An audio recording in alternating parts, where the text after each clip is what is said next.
¿Os acordáis que el otro día vimos la PEC número 2, que es el artículo?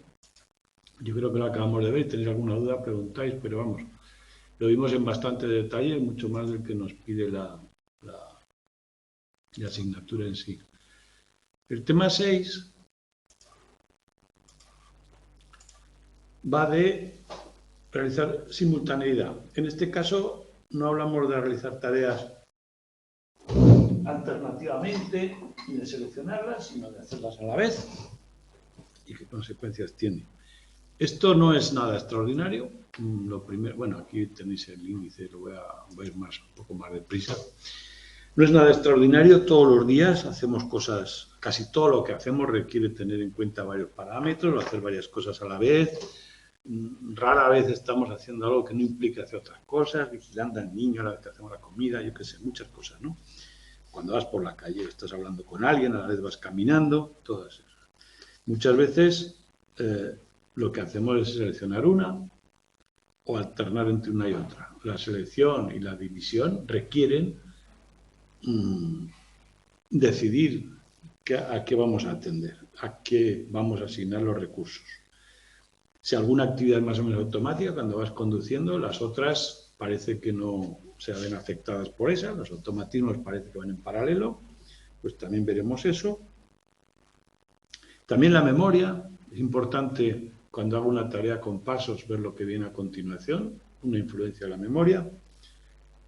Y un fenómeno que se llama periodo refractario psicológico, que es muy importante, que parece ser que cuando hay una acción de la atención positiva y encontramos un estímulo en un momento dado, hay un periodo en el que la atención se suprime, no recibe y no es perceptivo, es atencional.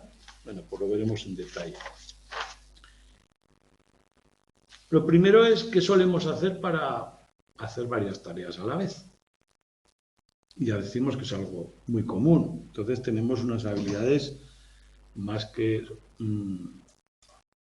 consolidadas, que son o compartir el tiempo, paso de una a otra, más o menos rápido.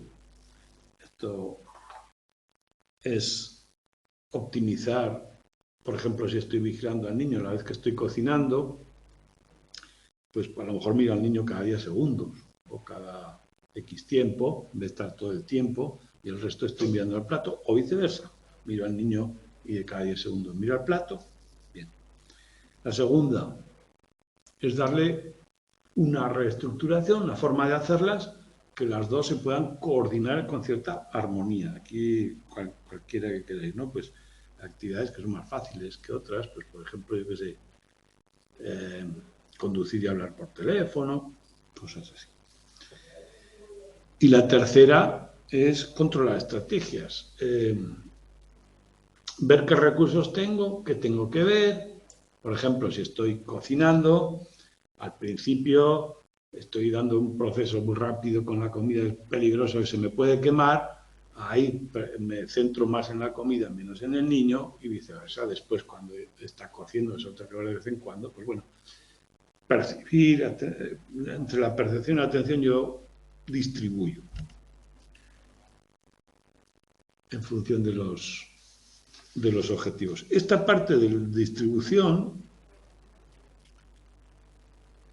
nos proponen unos autores, Ereb y Hopper, que dicen que lo que hacemos es una parte de arriba abajo de nuestra mente planificadora hacia las acciones y otra parte de abajo arriba que las combinamos en función de las estrategias que podemos usar, que tenemos en nuestra mano, y cuál es más beneficiosa.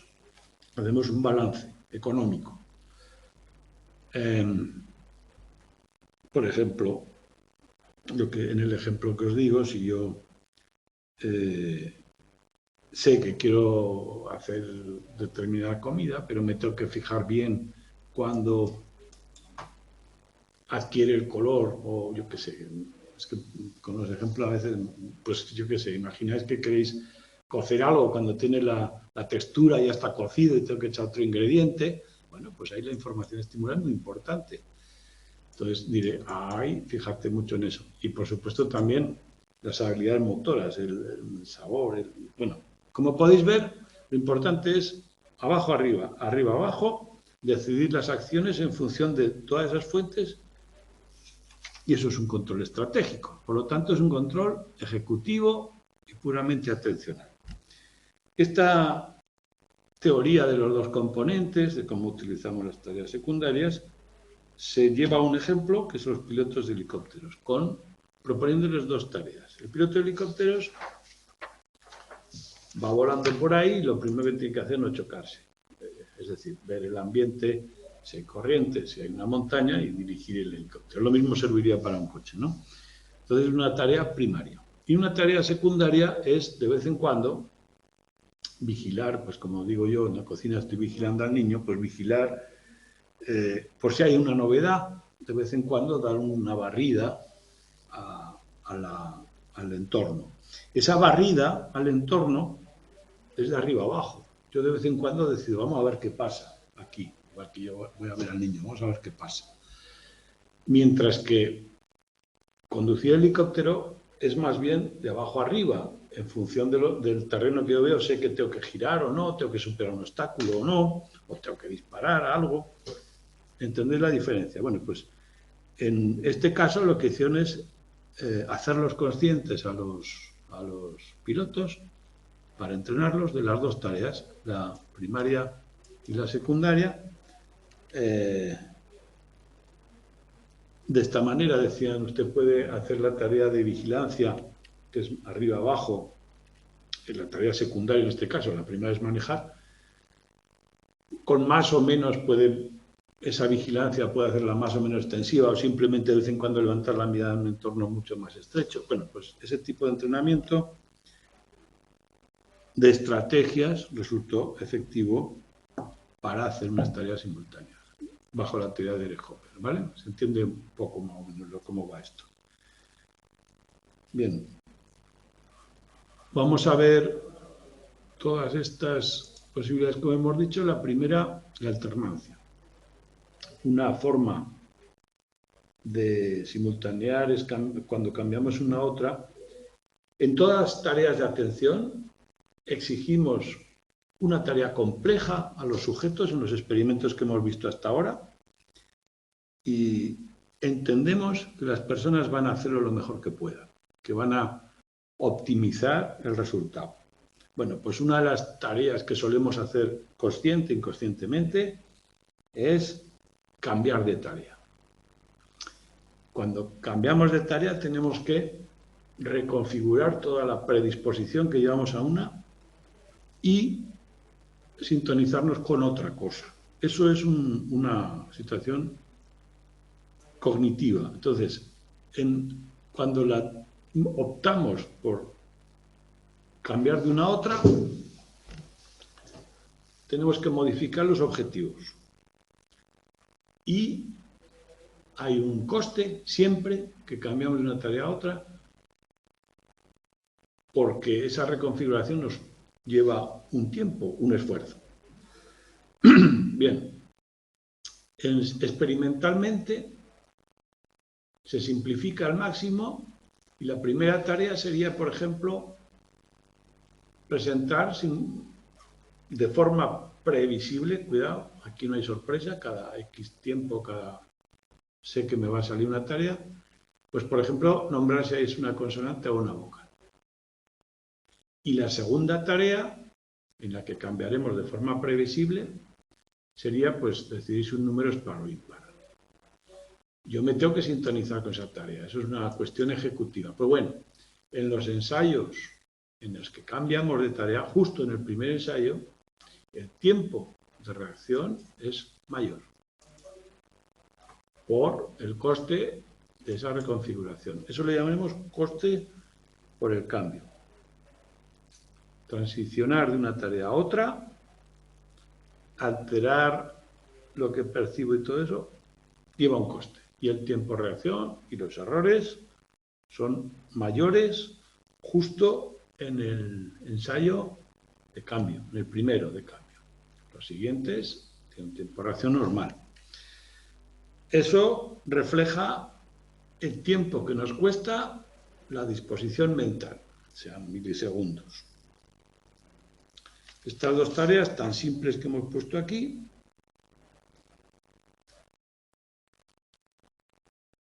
conllevan siempre un coste. Ahora bien, ¿qué es lo que hace, pues, ¿qué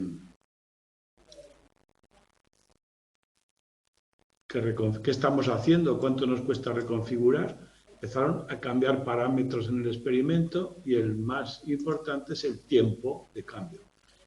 Empezaron a ampliar el tiempo entre la tarea cuando hay un cambio. Y lograron que ampliando el tiempo, lo que nos cuesta reconfigurar fuera más efectivo y todavía el coste se redujera, el coste por el cambio se redujera poco a poco.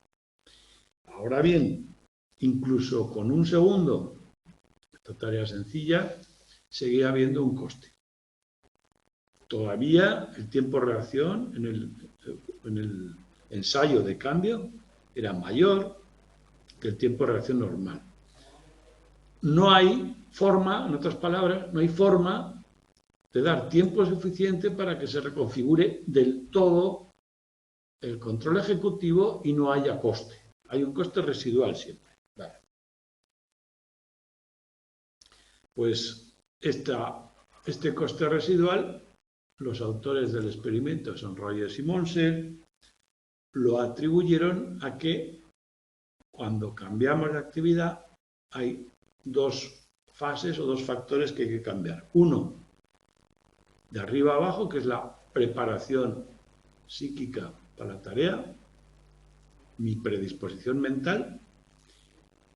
Y el segundo, la activación por el estímulo. Hasta que no aparece el número, mi predisposición no se pone en marcha.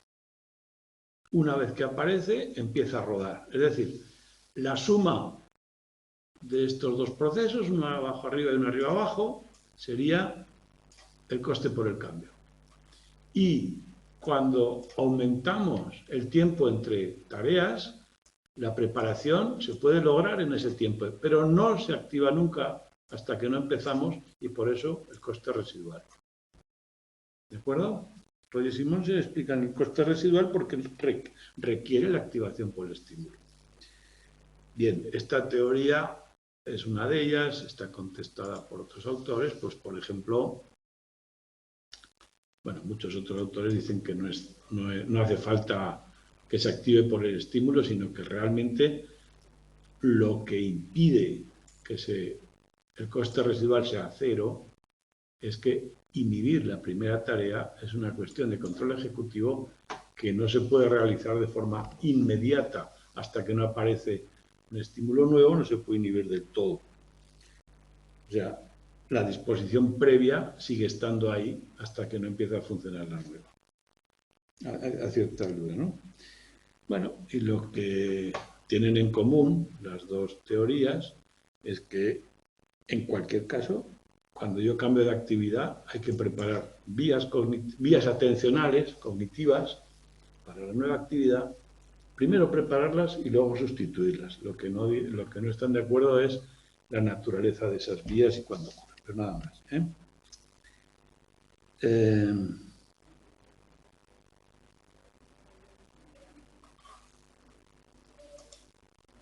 Bien, perdón.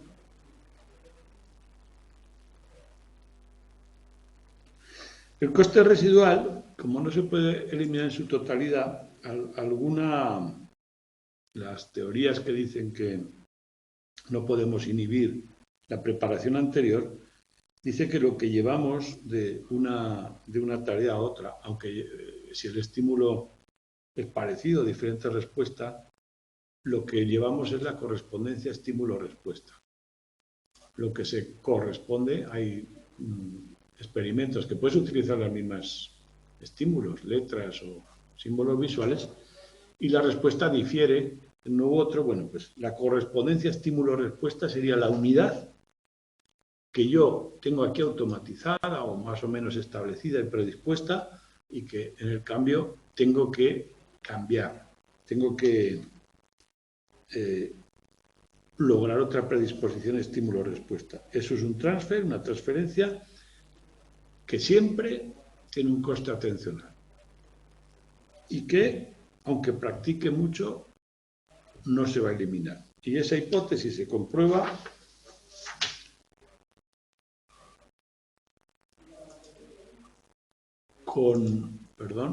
con muchísimos ensayos. Ay, perdón, que me saltó una palabra. Con muchísimos ensayos, con 87 ensayos o algo así, si eran. Aquí está.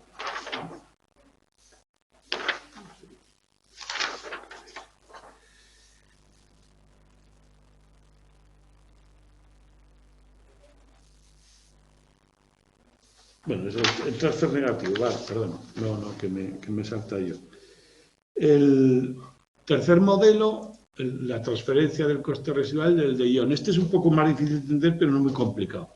De Ion dice, no necesariamente hay una micro preparación en cada ensayo y en el cambio, sino lo que ocurre es que a veces nos sale bien y a veces nos sale mal. A veces nos preparamos con eficacia y a veces no. Y cuando hacemos experimentos, como tenemos tantos ensayos, pues unos están bien, otros mal, y el promedio refleja simplemente que a veces me he logrado preparar con eficacia y a veces no.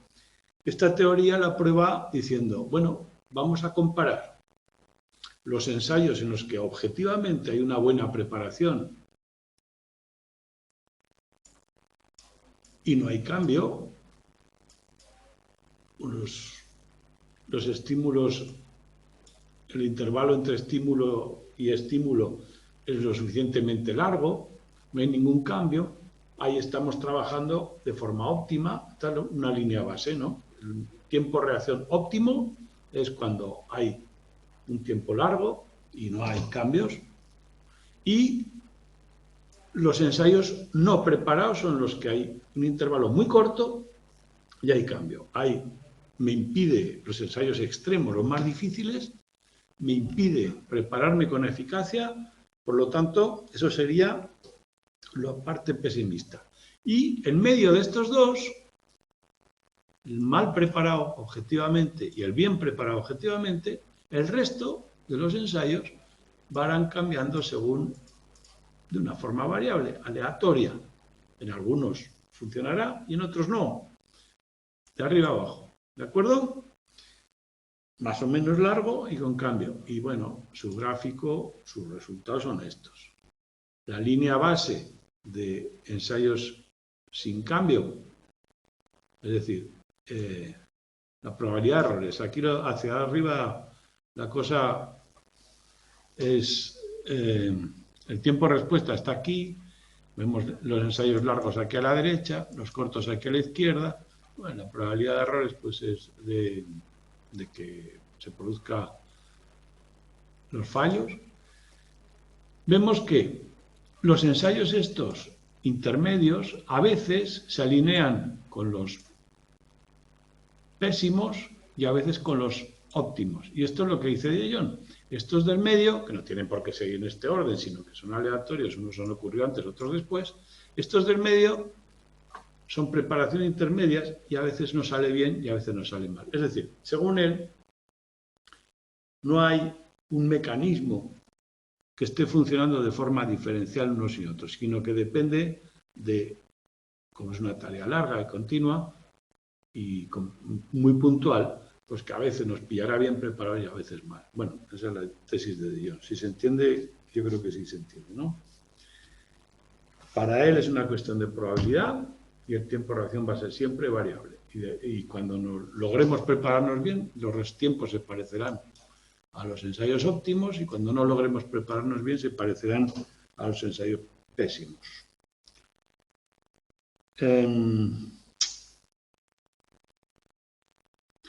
Bueno, este gráfico lo que hace es poner la probabilidad acumulada de los tiempos de respuesta medios, es decir, hacia aquí es una respuesta óptima, los ensayos sin cambio, hacia aquí es una respuesta pésima y bueno, la probabilidad de que haya respuestas óptimas es muy baja y que haya respuestas pésimas mucho más alta y va cambiando. O sea, es un gráfico diferente de los que hemos visto.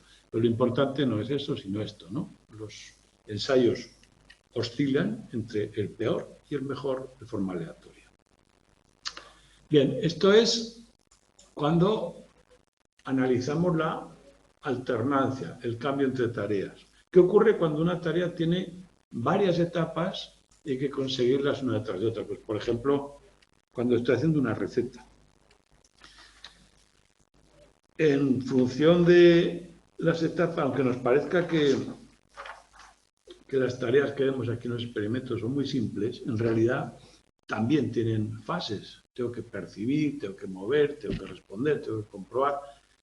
Las tareas cotidianas, casi todas tienen fases. Y las fases, lo importante es que son diferentes, que una depende de la otra, el resultado de una pasa a la siguiente, y que hay unos objetivos finales y unos objetivos parciales. En cualquier tarea.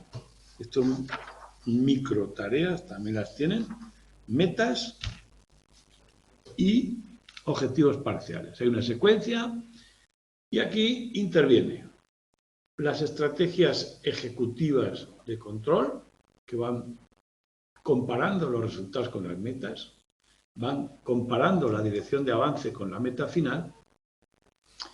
Por supuesto, la memoria, que nos dice cuáles son las metas, cuáles son los pasos, cuáles son los resultados anteriores.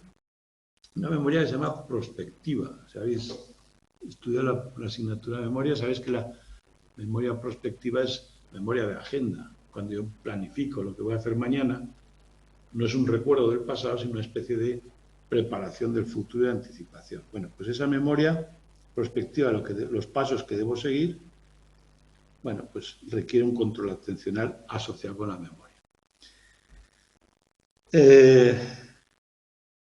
La atención atiende y vigila. Y lo que solemos hacer en el laboratorio son tareas tipo en los que se hace una tarea que va acumulando resultados y una segunda tarea que usa esos resultados. La tarea más simple o la más usada, tipo, pueden ser cálculos aritméticos, en los que una operación aritmética me da un resultado y luego varios de esos resultados los combino en una operación diferente.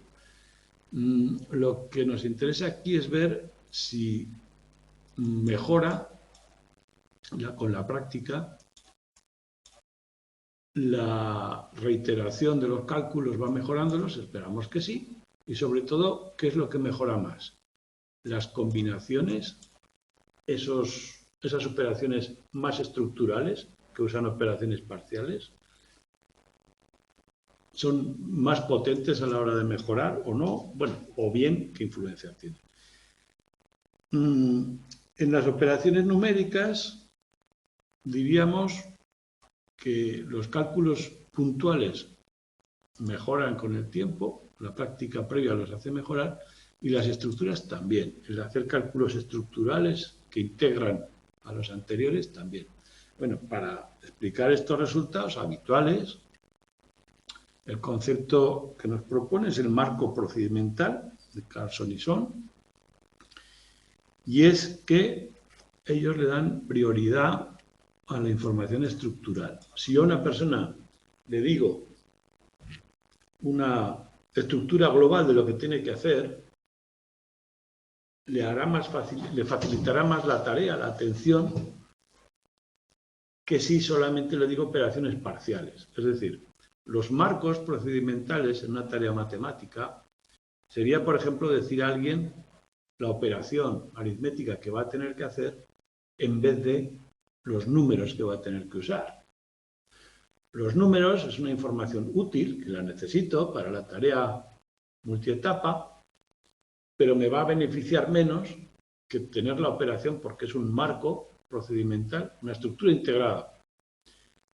La práctica previa, o sea, la información previa va a ser mucho mejor si a alguien le digo la operación que tiene que hacer que si le digo los números con los que va a operar. Bien. Hace un experimento con una tarea matemática sencilla en la que hay 4 posibles operaciones: sumar, restar, decir cuál es el mínimo, decir cuál es el máximo, y 2 posibles informaciones. O bien, información previa a la tarea. En 500 milisegundos, antes de realizar la tarea, le doy una información previa. O bien la operación que tiene que hacer, o sea, le proporciono un marco procedimental útil, o bien los datos con los que va a tener que hacer la operación, que es una información de menor nivel que espero que le facilite menos la atención.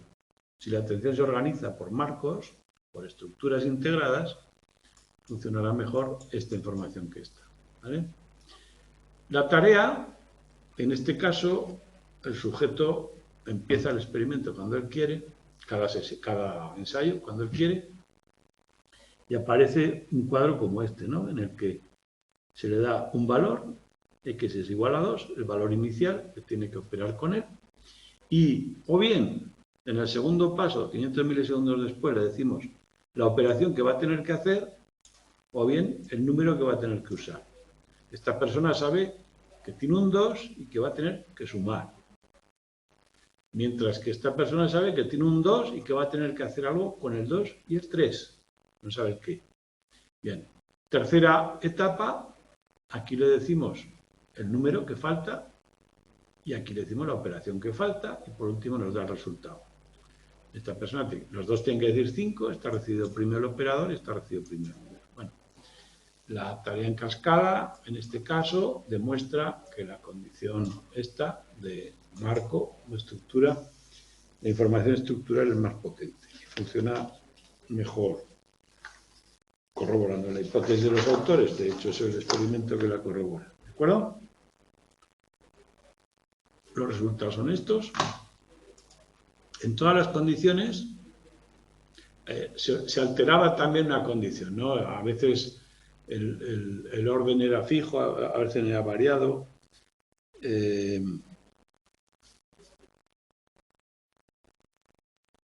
El orden de las etapas, quiero decir, era fijo o variado, podíamos darlo antes o después.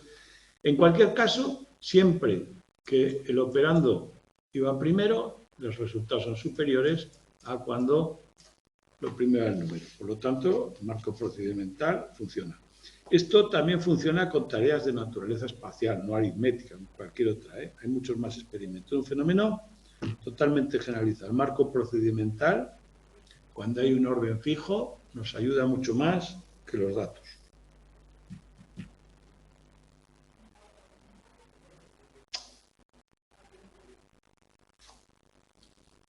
Bien. El control. Cuando yo tengo que cambiar de tarea, el control ejecutivo, la atención, de vez en cuando tiene que recordarlo y darse la orden de cambiar de una a otra. Ese cambio requiere una conciencia y una reestructuración, como hemos dicho antes. En este caso, no se trata de un cambio rápido que requiera una predisposición, sino un cambio voluntario. Cuando tengo multitareas, tengo que dar un paso a otro, cambiar una tarea a otra, tengo que controlar, recordar que lo tengo que hacer y, por supuesto, tratar de acabar las dos tareas a pesar de que tengo que cambiar. Bueno, pues el experimento tipo, que requiere cierta planificación, es el SET, un test de 6 elementos. Bueno, 6 elementos, 6, no sé si será element test o algo así, o 6, no sé cómo es en inglés, pero bueno. El test de los 6 elementos tiene 3 tipos de tareas. Uno, de describir la tarea verbal, escribir una situación, otra de resolver problemas aritméticos y otra de nombrar dibujos. Las tareas duran 15 más 15, 30 minutos cada una, pero hay que partirlas siempre en dos, que quiere decir que cuando acabo la primera parte de una tengo que saltar a otra diferente y así cada 15 minutos. Esto requiere esa planificación y ese control. Bien, la tarea en sí, bueno, Si alguien no cambia o no cumple, se le quitan puntos. La gente se supone que está tratando de ganar los máximos puntos. Bueno, pues las personas que tienen problemas en el lóbulo frontal tienen problemas para hacer esto, tienen muchos errores. Los errores comparados con personas sin dificultades son significativamente mayores. O sea, el déficit en planificación queda demostrado que está grabado en el lóbulo frontal y los procesos de control están ahí. Planificar. Bien. La automaticidad. Este punto hemos dicho antes que si yo tengo una tarea realmente practicada, pasa por un circuito neuronal automático y ahí no requiere atención. No precisa atención. Desde las primeras teorías atencionales de William James se asume que todo lo automatizado no requiere proceso atencional. La experiencia cotidiana también nos lo dice. Yo cuando conduzco o hago ciertas tareas que tengo precisamente tengo mucha práctica, no requieren que voluntariamente me dedique a ellas si no ocurre nada extraordinario. Por ejemplo, un músico que es capaz de tocar de una forma automática, lee la partitura de forma automática, no tiene ningún problema en repetir una serie de palabras que va oyendo a la vez que toca la melodía.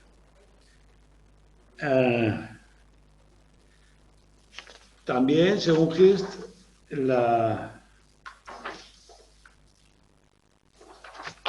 personas que tenían que leer y tomar notas a la vez, como la lectura es una tarea automática, con un poco de práctica podían leer y tomar notas a la vez sin ningún problema. Bueno, con algún problema, como veremos ahora, pero de una forma casi automatizada, casi sin coste, y da igual de lo que esté leyendo. La lectura en sí está automatizada. Y por último, Underwood hizo un estudio en detalle de un sujeto que era muy bueno a la hora de, ¿os acordáis las tareas que tenía que sombrear o repetir lo que oía por un oído y luego ver qué le había quedado de información del otro lado? Pues bueno, esta persona era capaz de atender casi a los dos oídos, recordaba casi 2/3 partes del oído no atendido, que eso es un resultado muy grande comparado con lo normal, 6 o 7 veces más. Bueno, entonces, de todo esto, la pregunta es, si automatizamos, ¿hay límites en lo que un humano puede hacer? ¿O no los hay? Bueno, claro, es una visión optimista. La capacidad humana es mucho más grande. Pero algunos autores dicen, cuidado, que en la tarea de Higgs, por ejemplo, aunque era bastante eficaz, tenía más errores que en una condición en la que no hacían las dos tareas a la vez, leer y tomar apuntes, y que es difícil saber hasta qué punto están esos límites. Y luego, otra historia es que es muy difícil distinguir cuando dos tareas son similares, cuál se automatiza, aquella que sea más fácil. A veces lo que algunos autores proponen es que quizás no haya un automatismo real, sino que alguna tarea más fácil puedo almacenar en la memoria todos los datos para realizarla y las hago una detrás de otra, aunque la apariencia sea de simultaneidad. Si una tarea la puedo tener en paralelo, preparada con la otra, solo necesito una señal para ponerla en marcha y la apariencia es que no ha habido ningún coste, que estoy haciendo las dos, ninguna pérdida de tiempo, ¿no? El coste por cambio, que hemos visto antes, el coste residual, se puede casi minimizar o enmascarar cuando una tarea se puede almacenar en un buffer. La apariencia es, la automaticidad en realidad no sería más que una apariencia, ¿no? Lo que cambio es los recursos de una a otra de una forma muy rápida. Bueno, pues para esto hay experimentos yo estoy alternando de una forma optimizada sin coste. Bueno, pues para esto hacemos un experimento que se llama desempeño dual. Utilizamos dos tareas, una tarea por separado y luego la metemos con otra y tratamos de ver si se puede automatizar o no. Si una tarea previamente practicada la podemos incluir con otra y no hay un coste. El experimento de Schneider-Fisk es este. La tarea primaria, que esperamos que se automatice por ser mucho más sencilla, es una tarea de búsqueda visual, en este caso encontrar el 2, entre letras. El 2 es un número, lo demás son letras, por lo tanto esperamos que sea una tarea más o menos fácil y se practica por sí sola. Y luego hay una fase en la que se combina con otra, que sería esta fase, la primera es consistente, esperando que se automatice, y la fase variada se combina con otra en la que la tarea original se combina con una en la que hay que localizar una letra en medio de números. La dificultad es la misma, solo que en este caso hay que alternar entre una y otra, por lo tanto la dificultad es mayor.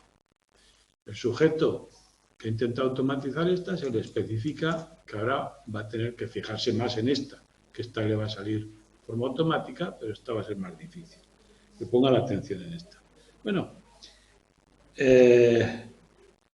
al principio, la primera fase aislada automatiza esta, en la segunda fase conjunta el resultado es peor, pero poco a poco va mejorando.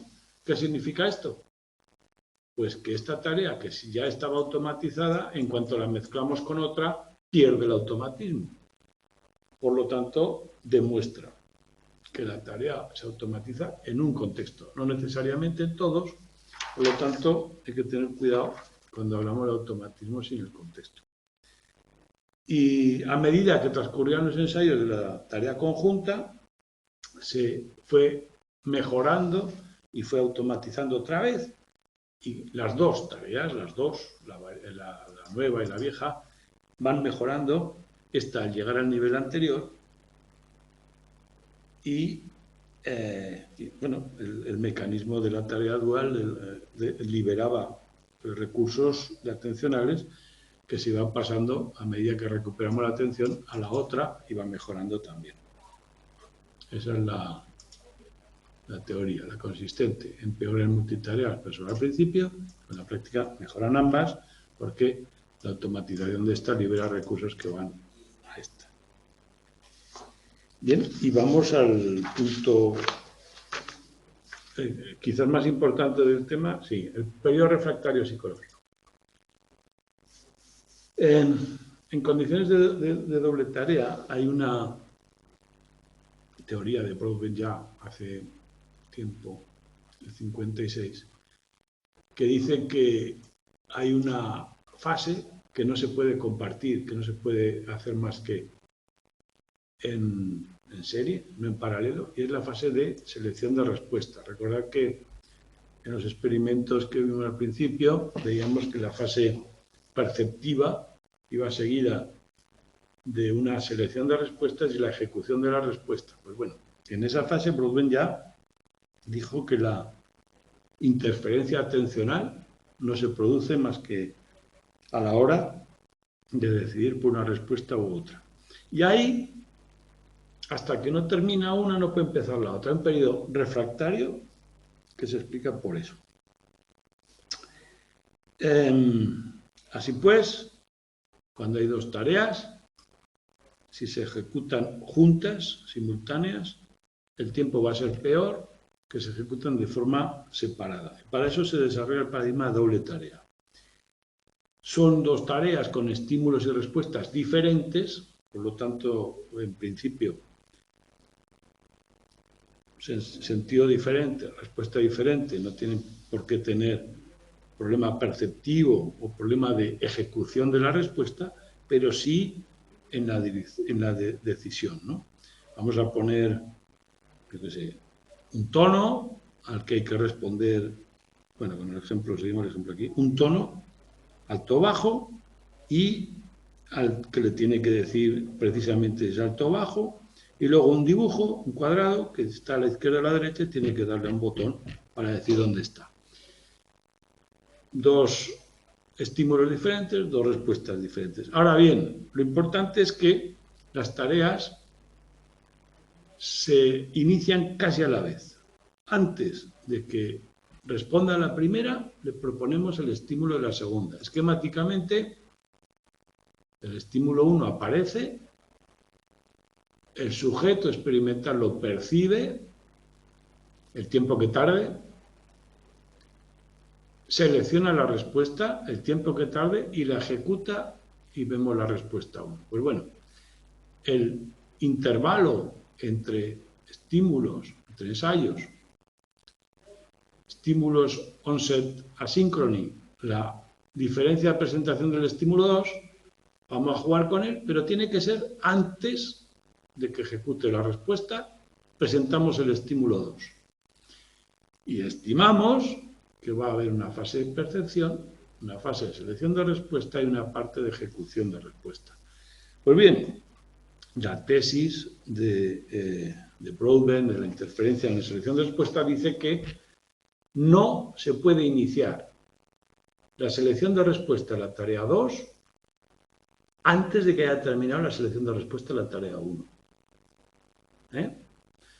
Por lo tanto, aunque el estímulo 2 se haya percibido en su totalidad de una forma funcional antes de que haya acabado la selección del estímulo 1, no se podrá iniciar la selección de respuesta hasta que acabe esta. Habrá un periodo inactivo en la tarea 2, inútil, que es el de slack. Esta es la teoría.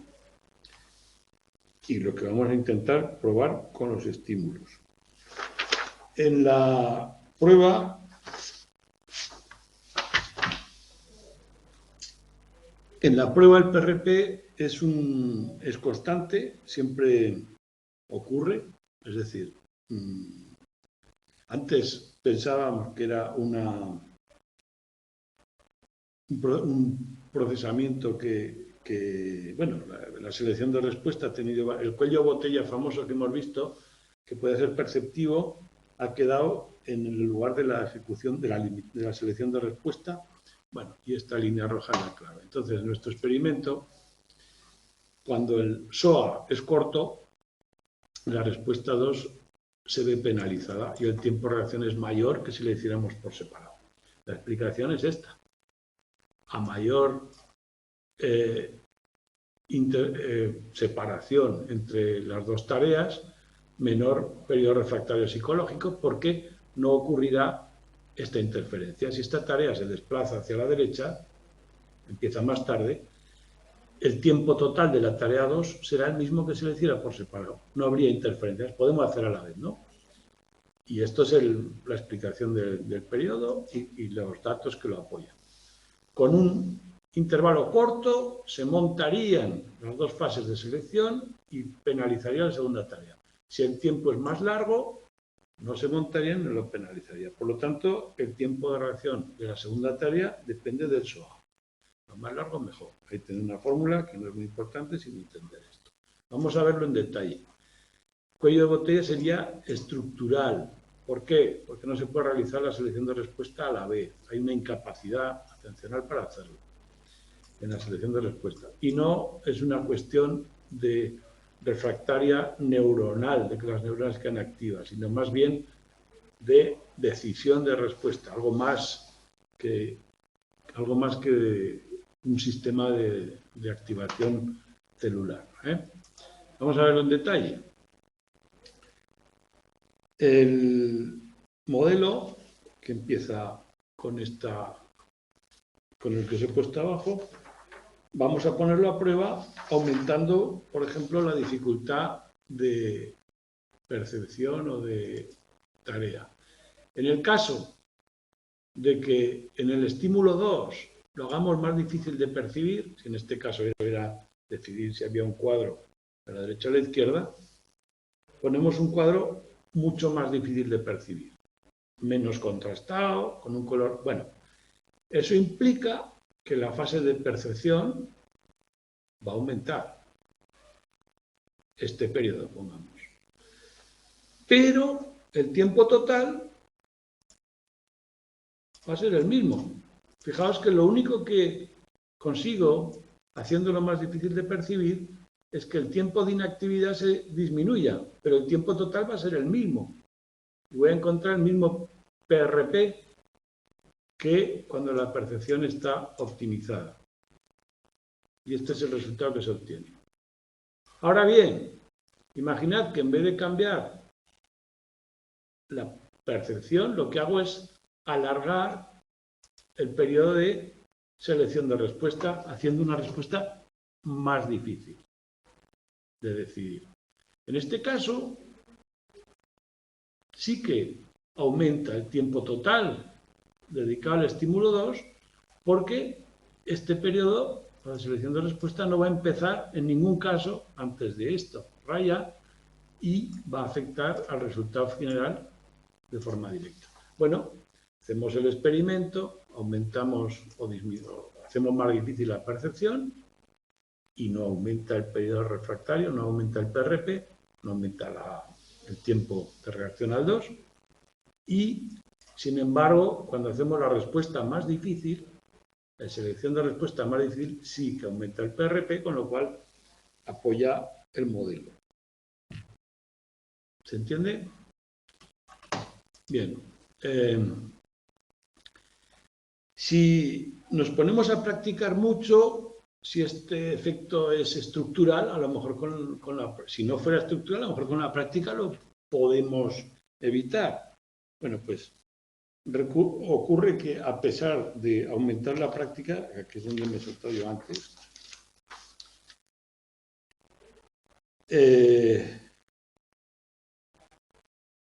si la práctica es muy intensa, 87 días, parece ser que sí que disminuía el PRP, el periodo refractario, pero solo si se mantenía el SOA constante. Si a pesar de haber practicado 87 días cambiábamos esto,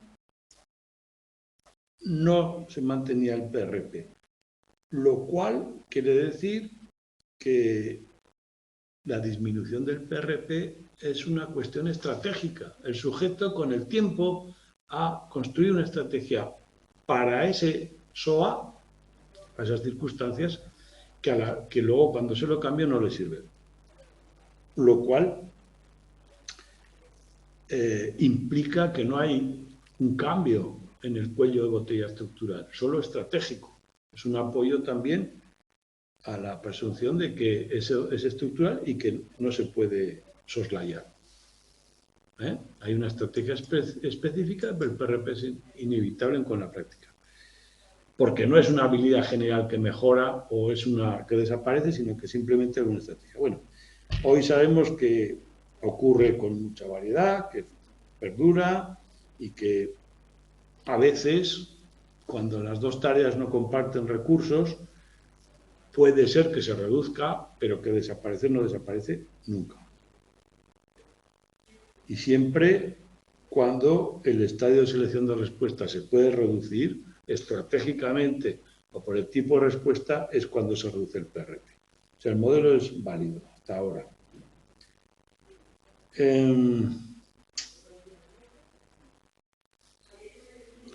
Sin embargo, todavía hay autores que tienen alternativas. Por ejemplo, la alternativa épica. Hay autores que dicen que no hace falta poner un cuello botella, sino que más bien el control o el error es estratégico. El PRP se debe a una estrategia del sujeto que propone prioridades. Y EPIC es las siglas de proceso ejecutivo de control interactivo, según quieras. Lo que hace el sujeto es poner una tarea en modo inmediato, la prioritaria, y otra en diferido, y esas estrategias las va cambiando una y otra. No hay una tarea principal, una secundaria, no hay periodo de selección, sino que simplemente las ponemos una encima de otra y una delante de otra. Y según ellos, el cambio de diferido a inmediato, se debe a una señal, a un cambio estratégico, y esto ocurre cada vez que, bueno, de diferentes maneras. Empiezan a haber resultados y concuerdan con el modelo, pero el problema con este modelo es que es demasiado inespecífico y todos los resultados se pueden hacer coincidir, y también que a poco que lo analicemos un poco más a fondo, el poner una cosa en inmediato diferido y otras estáticas que explican, si las estrategias no pueden superar el PRP, es otra forma de cuello de botella, aunque sea más estratégico. Las dos teorías coinciden que hay una limitación en las tareas que comparten una serie, un proceso, cuando son similares o, perdón, simultáneas, pero una teoría dice que es estructural y otra estratégica, pero en ambos casos hay cuello de botella. Y con esto acabamos el tema 6. Os dejo preguntas. Otra vez las he puesto aparte, aquí están, del tema 6. Muchas, bueno, las que tenéis en la página se recopilaba aquí, y en la última diapositiva, si no la queréis mirar mejor, os dejo las respuestas. El tema siguiente, el 7,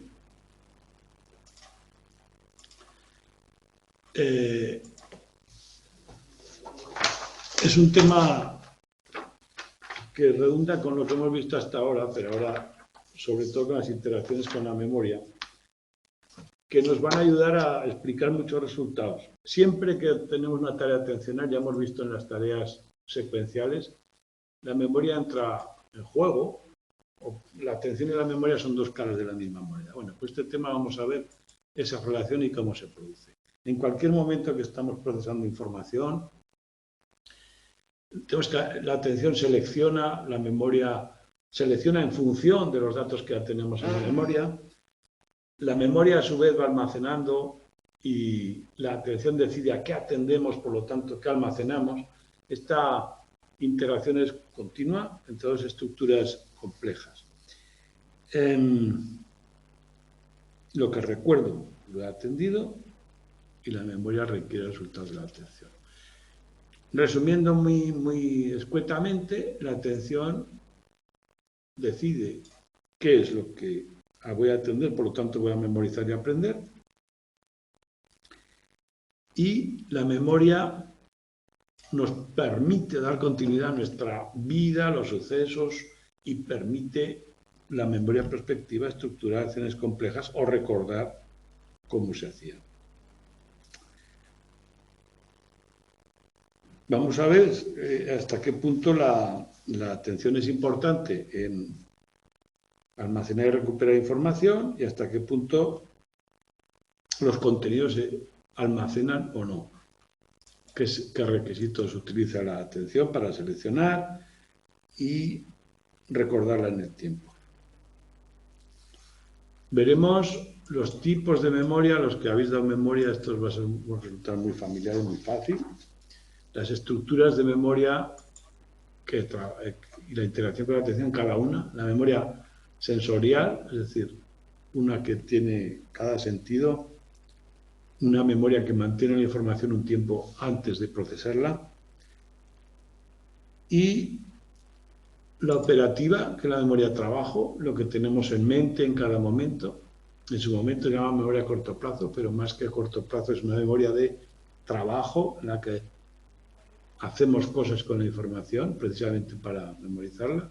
Y bueno, y este punto acaba la introducción, que esta integración nos permite enfocar y orientarnos en el ambiente. Dos personas diferentes ven las situaciones de forma diferente, de una forma muy flexible en función de objetivos y adaptativa a nuestros propósitos. Empezaríamos con la memoria sensorial, aunque queda poco tiempo.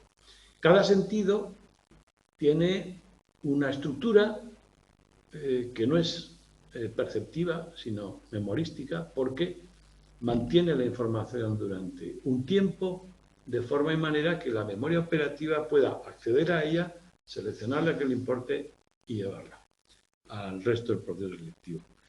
La selección de la información sensorial, de la memoria sensorial, requiere la atención para decidir o fijarnos en el punto que nos interese.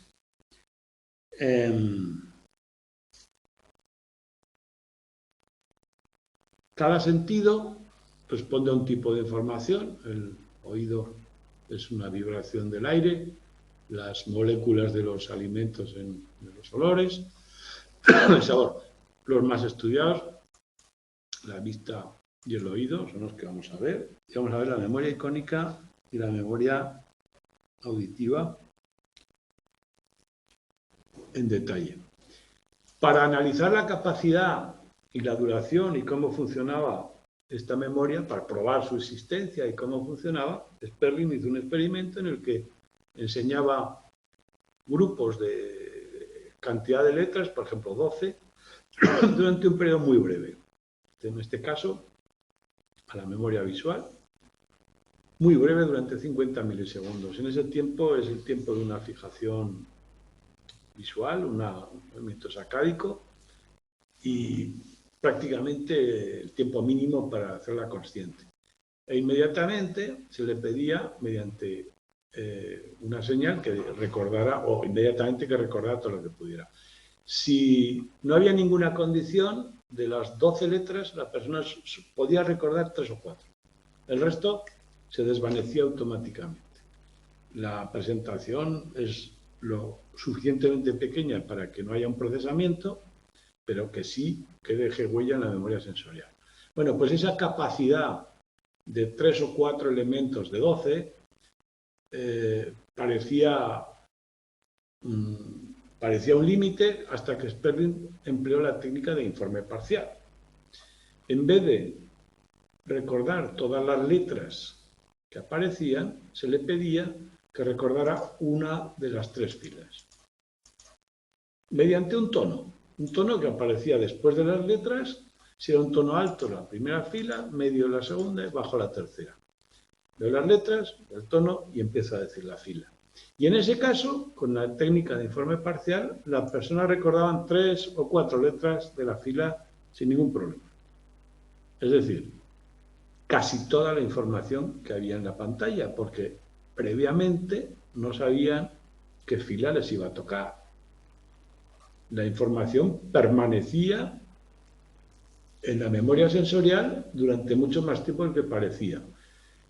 Fue retrasando el periodo de la señal, es decir, el sonido aparecía o inmediatamente después o un poco más tarde, y hasta 500, 800 milisegundos de retraso seguía habiendo una ventaja del informe parcial y un efecto.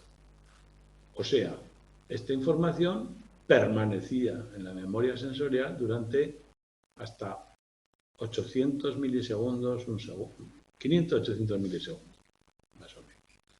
O sea, demuestra que la memoria sensorial es una memoria de alta capacidad, de duración muy breve.